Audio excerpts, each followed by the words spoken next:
This is the Let's Get Real Estate Show with your host, Danielle Chason. Full-time investor, strategic consultant, motivational coach, sought-after speaker, and host of your #1 real estate investing show, Let's Get Real Estate, where real people are doing real estate.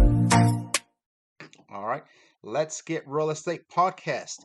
My name is Jose Garcia here with Danielle Chason. How are you? Hey, woo woo! It's the Let's Get Real podcast. Thanks for that intro. We're having a lot of fun having all of our guests. All my guests are doing the intro, and it's a lot of fun. So thank you for that. Yep, Danielle Chason here, your host of the Let's Get Real podcast. And we got Jose Garcia joining us tonight, giving us our wonderful intro. Woo woo! And just wanted to I wanted to bring it back, Jose, because there's not a lot of people that I know that are really good at doing the mobile home stuff like you are. And so and I wanted to talk today about doing the paperwork. Like, mobile homes are such a niche thing, and then like doing the paperwork for a transaction on a mobile home or a mobile home park can be very, very different. So I wanted to bring it back and share with the audience about that. So before we get into that, though, Jose, if you wouldn't mind, you're a pretty awesome dude doing a lot of awesome things. So I'd love for you to share with the audience what you've been up to and a little bit about yourself. Yeah, absolutely. Up to growing, steady growing growth. That's what any investor should be doing, any entrepreneur for that matter. But yes, so my name is Jose Garcia. I have been investing in manufacturing housing, better known as mobile homes, for 7 years. I started out 7 years thinking I would be the next real estate investor. You know, the typical you see on TV, beautiful luxury, let me fix it, rehab it, and that sort of thing. That did not come to pass, and I'm glad, because I found mobile homes in that sense. But to me, the issue was money, and I think a lot of us, as we're starting out, is we have a dream, we have a vision, but we have no money. That was my case.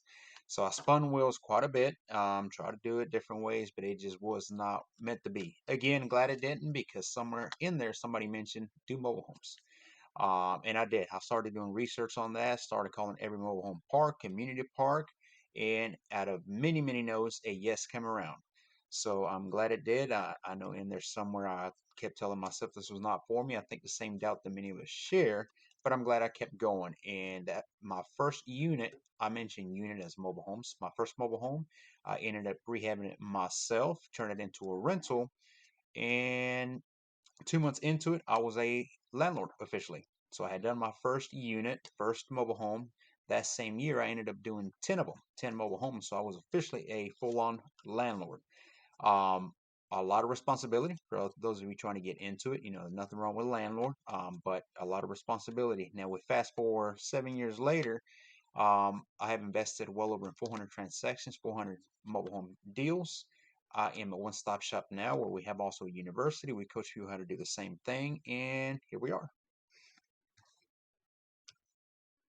That's crazy. In 7 years, you've come such a long way. 400 units in 7 years. Like, what does that work out to a year? That's ridiculous. Wow. That's a lot. That is a lot, my friend.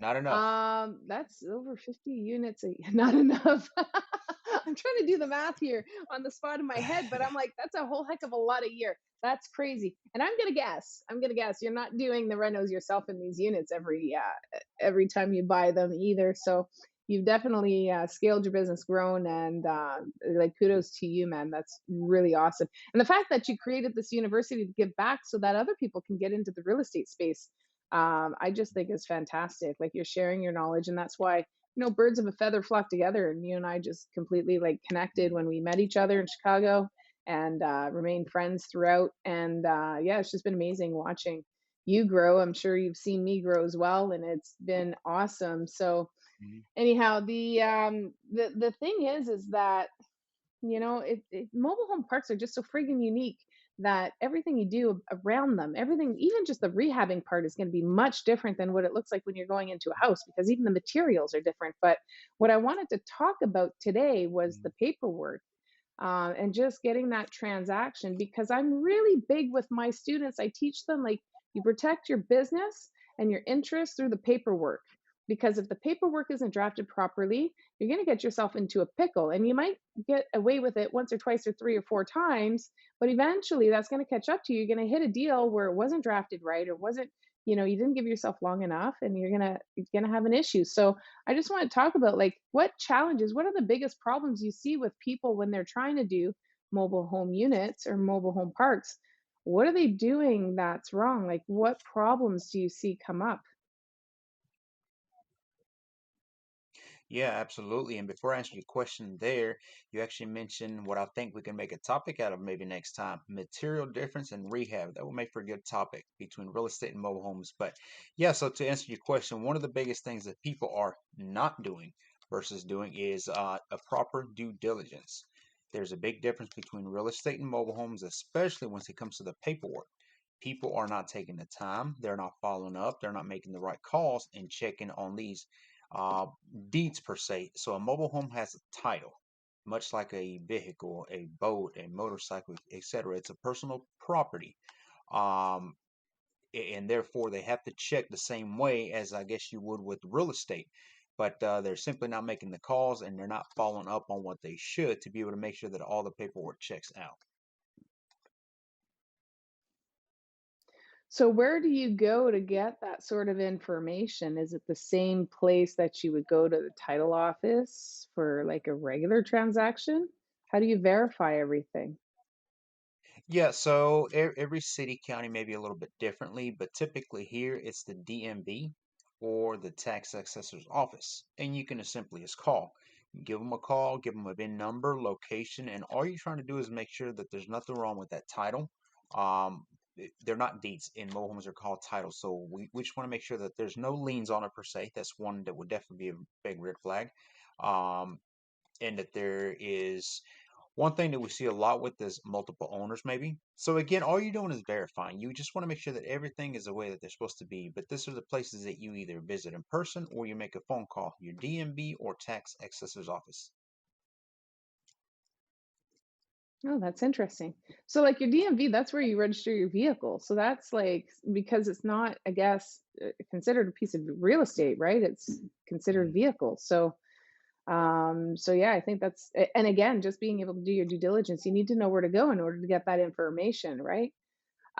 Should you talk to the park owner and maybe find out what the lease agreement is, or what the amount, like, do you inherit that lease and that amount? So like if the seller is paying 350 a month, is it going to be 350 to you, or do you have to renegotiate that before you close or go in on this deal with the seller?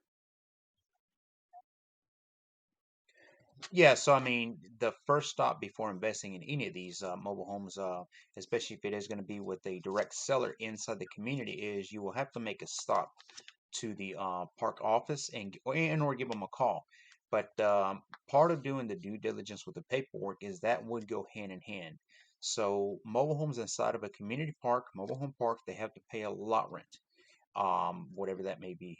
Everywhere's different. I use the example of 500 for easy numbers. But as part of doing that with the title, make sure there's no liens. What you could be walking into is if you buy a mobile home without checking with the office, that individual seller could be a month, 2 months, 3 months. You don't know. They could be multiple months behind on their lot rent. And if you buy that mobile home in there, they could hold you accountable. So in that sense, yes, you would. And as far as the new agreement, that would be really whatever you and the mobile home park manager or park owner decide on. But any debt that has not been paid, if you buy that home, it kind of comes with it. Oh, so that's good information to know. So whatever debt to the lot rental gets transferred over to the new owner then. So it doesn't just like go away. Like if a bad tenant, if you were to rent a unit or buy I don't know, buy a property that's in default, you buy it, it's yours, and whoever defaulted with the bank, that's their problem. That doesn't happen here with the lot rents. That's interesting to know. Huh. That is good to know. What other things that you see, what other issues that you see come across, is there any way to find out, kind of do any due diligence on like the profile of the people that are in those units? I guess if you plan on renting, you want to find out too if you're allowed to rent. Like, is it possible for the landowners, the park owners, to not let you rent? Because if I buy a mobile home park, I'm not living in it. I intend to rent it. Right, right, absolutely. So, yeah, I mean, regardless of who's selling you a mobile home inside the park, now if it's the park directly, then things are a little bit different anyway because everything is transparent. But that's what you need is transparency. You need to visit with the park owner, park management. You need to let them know what you're doing exactly. And whenever you are trying to buy a unit that's not being sold by them, but more so direct by the seller, you need to make them aware. And they will let you know very quickly, oh, Mr. Joe, example. Mr. Joe, did you know he owes 3 months worth of lot rent? So they're going to let you know in on this very quickly because they expect somebody to pay for this. So it is always the best interest to go ahead and let them know. Any move that you're trying to make inside the park, you need to let them know. A park manager can make you or break you. So trying to go around them usually never pays off. So what about restrictions within the park? Like, because I know, like, especially where you're at, you got like, I want to say mature communities, or maybe, where it's just all adults, adult only communities, that sort of thing. Where would you get that information from?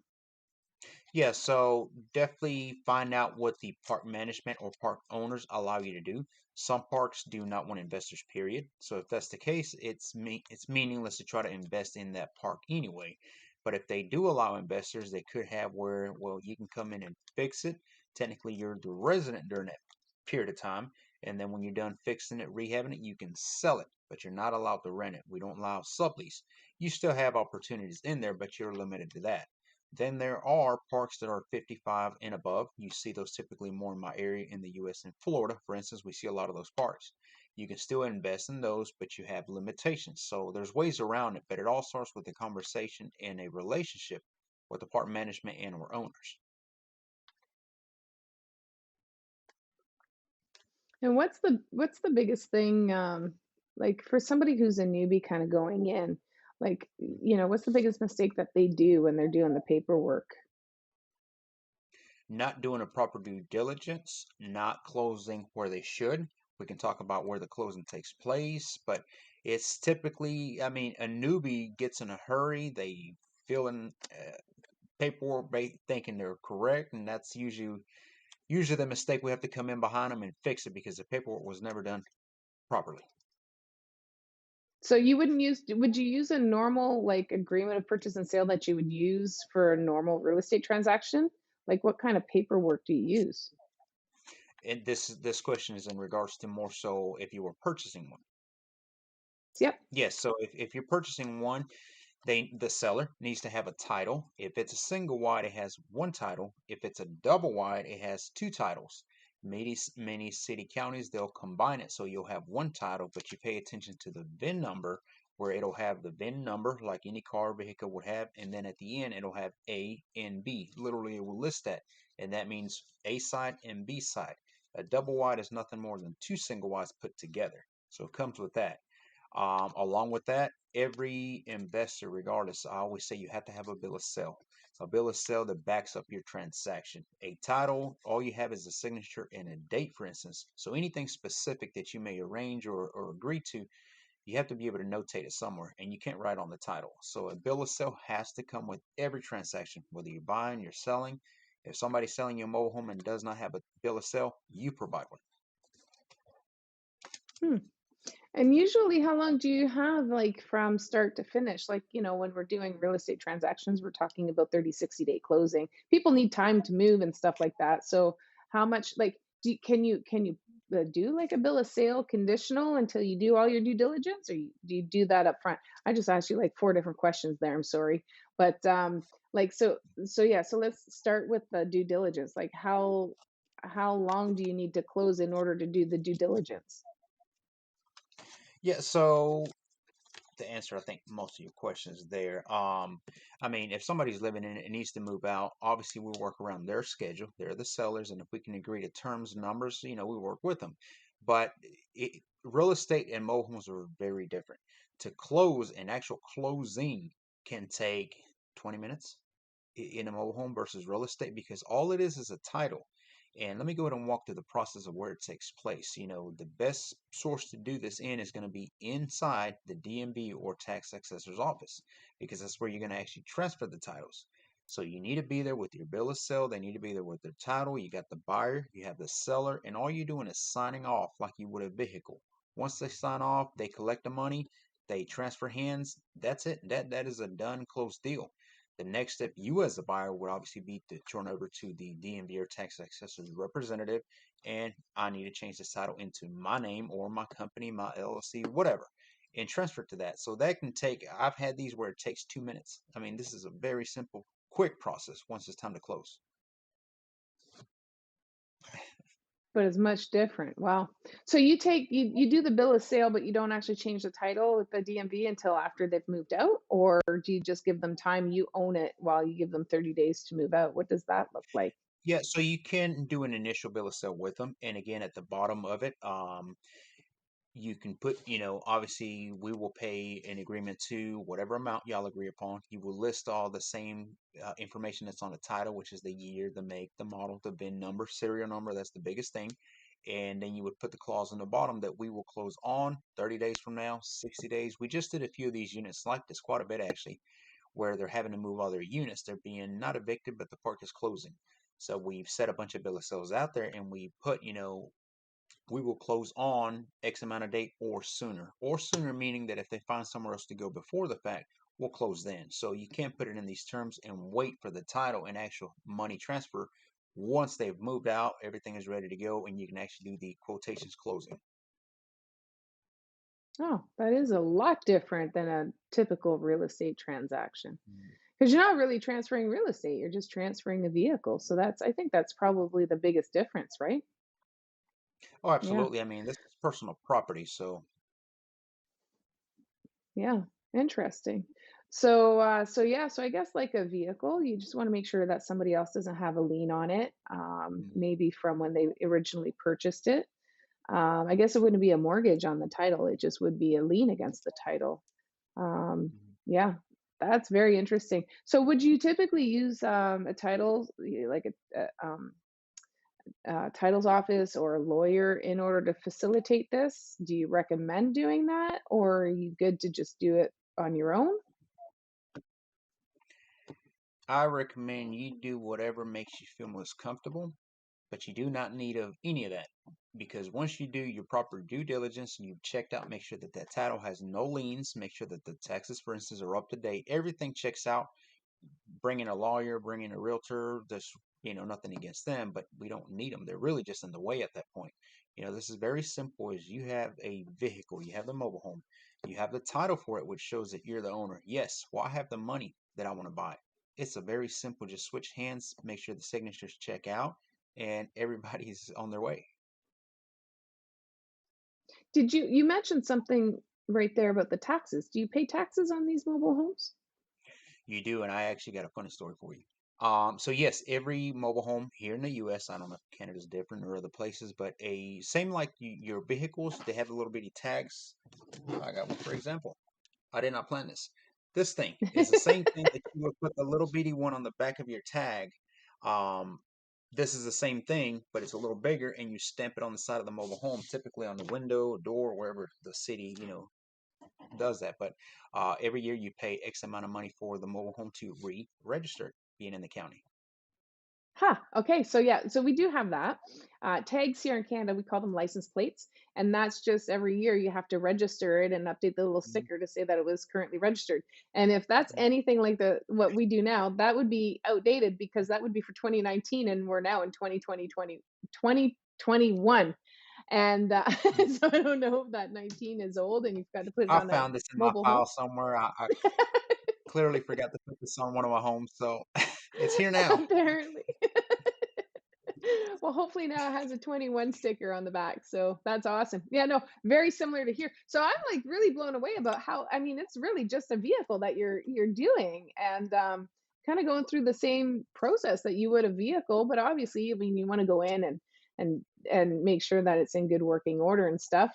Um, do you Let me tell you this when story real quick, because please, please. I know you do real estate and you're a broker. You're awesome in real estate, but Okay, real estate investors are, I love everybody that takes my coaching, but real estate investors are the hardest to coach because you have real estate habits. So when I bring you on board, it's always that question is something. I had this one investor, also he's a friend of mine now. I'll mention his name, doesn't matter, Mr. Jim. So I tell Mr. Jim, he takes me out there. He wants to close on a mobile home. And I said, that's fine. Let's go out there. We have everything. Due diligence is done. I actually did most of this for him. So when we got there, it was really just give me the money, give me the title, and we're good. So he's standing there letting me take the lead. And he's kind of just observing, but I'm watching him kind of just not in disbelief, but almost like curious. We hand him the money. The guy hands us the title. Everything is signed. The bill is still checks out. And I tell him, I mean, this took maybe a minute. So I tell him, all right, Jim, we're ready to go. And he's like, what? He was waiting for an attorney. Somebody come out and said, Jim, we don't need none of that. Let's go. So, so it was funny to see. He was expecting a process of, the long story short, that he is now a full mobile home investor, has left real estate behind. Nothing against real estate, but he sought that and he found that interesting, and he is now, on our team. So Well, and that's what I'm totally blown away by because really, I mean, you did say that it's a simple process, but you still want to make sure you do your due diligence. But really, like at the end of the day, it is as simple as buying a vehicle. Although I think the financing is going to be a little bit difficult, but as far as the registration and the whole, like here and in the States, when you buy a property, we're not allowed to go and change the deed and do all of that. Has to be done through lawyers. And that's why I asked specifically, like, do you need a lawyer? Because when you're doing a vehicle, you don't. You just bring the title and the bill of sale. You go up, you say, here's my ID, and I'm the new owner. The names all match up, and that's it. You pay a fee, whatever it is, 60, 70, $80, whatever it is, for them to do what they need to do on their end at the DMV, and then it's done. And so, and you're telling me that. I mean, you're right. I'm a real estate broker. I am a real estate investor, and in my head, like in order, like to me, I'm buying a home, and to like quantify that as a vehicle, that's almost like it's really uncomfortable. But wow, it is simple in that sense. But in that simplicity, though, I don't want people to get lost in the fact that they don't do their due diligence, because I think there's still some due diligence there that needs to be done. And that's why I wanted to bring you on. I wanted you to share kind of, yes, it's simple, but at the end of the day, there are things that you need to look out for, like the lease and what you're allowed to do on the park and that sort of thing. Make sure that it matches up with your intent, and make sure that the numbers make sense, because your seller might be paying really low market, below market rent on that leased land, and maybe they're paying 200, but the full value of that market rent might be at 350, 400, and then you're thinking the numbers are working at 200, and now you're coming in and that lease is now 400. So these are things you still got to do your due diligence. So for the audience out there, for the listeners, um, the numbers will be really good as long as you check them out. So check them out, make sure there's no liens against the vehicle. I'm going to call it a vehicle now, not a home. It's a vehicle. So yeah, that makes a big difference. And you mentioned on a previous podcast that it's not a vehicle anymore when it's attached to land. And when it's attached to land, it can't go anywhere. Is that right? so there's a way to retire. The word retire, it could be different there, but retire a title onto the land means that you bring a mobile home, you put it on a piece of property, and you go again back to your DMV or tax assessor's office, and you want to retire the title, which means that you want to take it from consider a mobile home and turn it into an actual house now, per se. Nothing changes other than the name here, but it becomes part of the deed now. So now it's considered real estate. That mobile home cannot be moved again. We can talk about how to unretire something later, but it is now part of real estate. And at that point, yes, you have a house, you have land, and you have what we call a package, a mobile home and land. Nice. I love that. I absolutely love that.